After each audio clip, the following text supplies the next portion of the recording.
Selamat datang kembali di sesi deep dive kita. Oke, hari ini kita bakal coba menyelami dunia sekolah menengah agama rakyat atau SMR ya di Malaysia.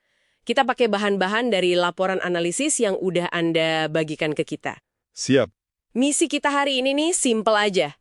Pengen ngerti apa sih SMR itu, gimana sejarahnya, terus status uniknya apa dibanding sekolah agama lain, kenapa ada yang milih jalur ini, dan tantangan ke depannya gimana? Iya, iya.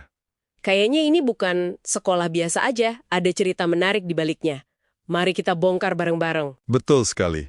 Sering banget kan, ada anggapan SMR ini kayak semacam sisa sekolah aja gitu, yang nggak mau ikut sistem bantuan kerajaan atau SABK.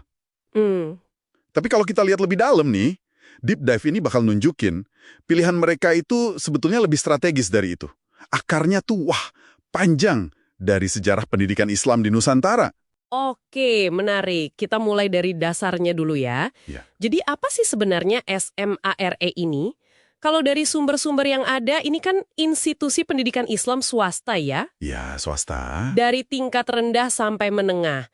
Dan tumbuhnya itu dari inisiatif masyarakat lokal, benar gitu? Betul. Mereka itu daftarnya di bawah Jabatan Agama Islam Negeri, JAIN, atau Majelis Agama Islam Negeri, MAIN.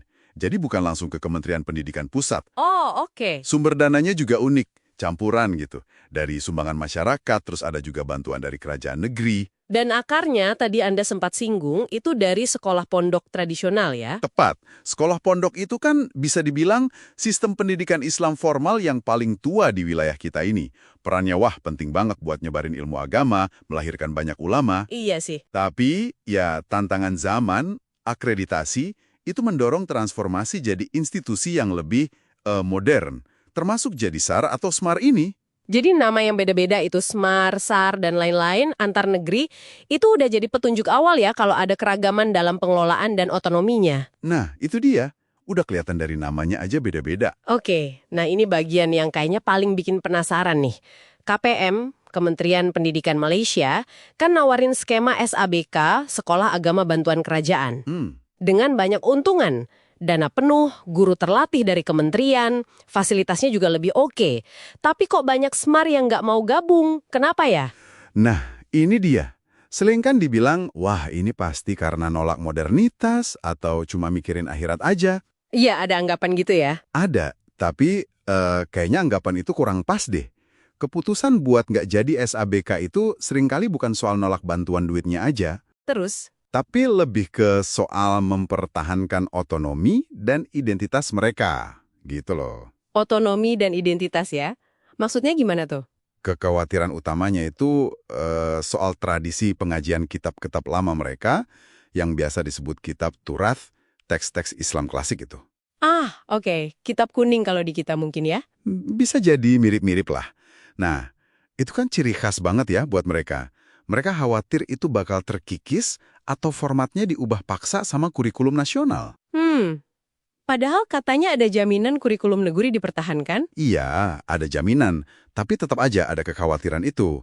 Jadi ini kayak pertarungan antara standarisasi nasional versus keinginan buat melestarikan tradisi dan filosofi pendidikan mereka yang unik. Yang fokusnya ke keseimbangan dunia akhirat dan pembentukan sahih atau karakter itu ya?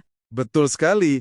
Ini juga nyangkut isu lama soal pembagian kuasa antara pusat dan negeri dalam urusan agama Islam di Malaysia kan? Oh, jadi ada aspek politisnya juga ya sedikit? Sedikit banyak ada kaitannya.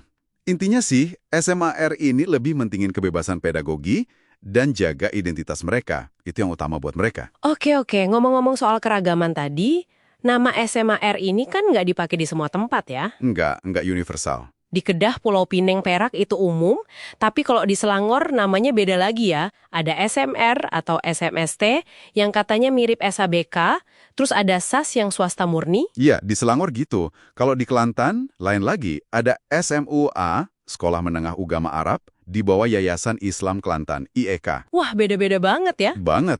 Dan perbedaan nama ini bukan cuma teknis loh.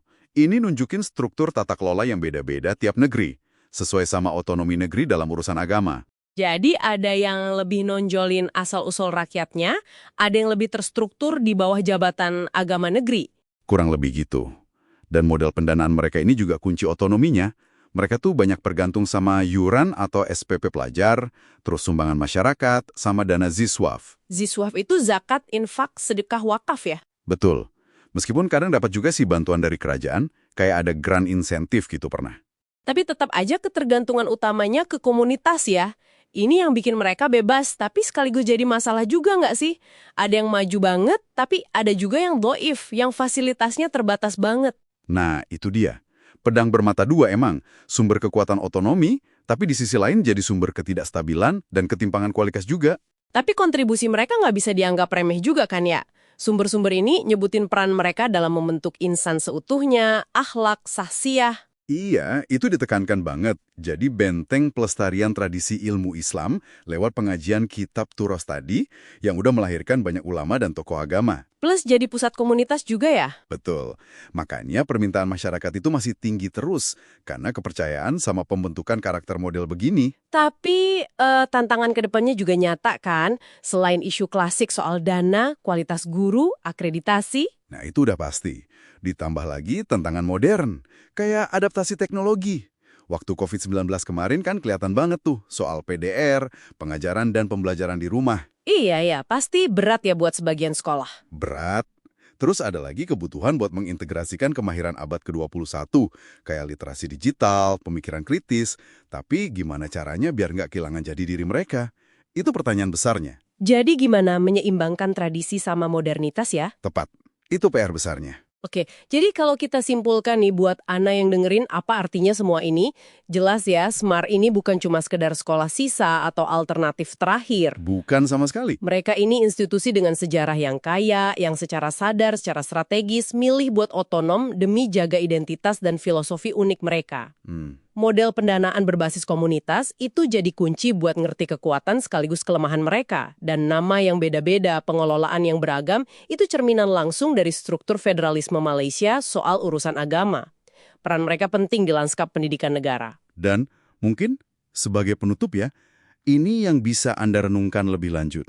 Dengan akar komunitas yang sekuat itu dan identitas yang dijaga banget, gimana ya Smart ini bisa berinovasi ke depan? Maksudnya? Mungkinkah mereka justru bisa jadi model pendidikan alternatif yang berhasil gitu, mengawinkan tradisi luhur Islam yang mereka pegang teguh dengan tuntutan zaman modern?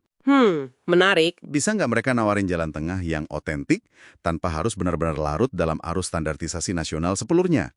Nah, itu mungkin pertanyaan buat Anda bawa pulang dan pikirkan.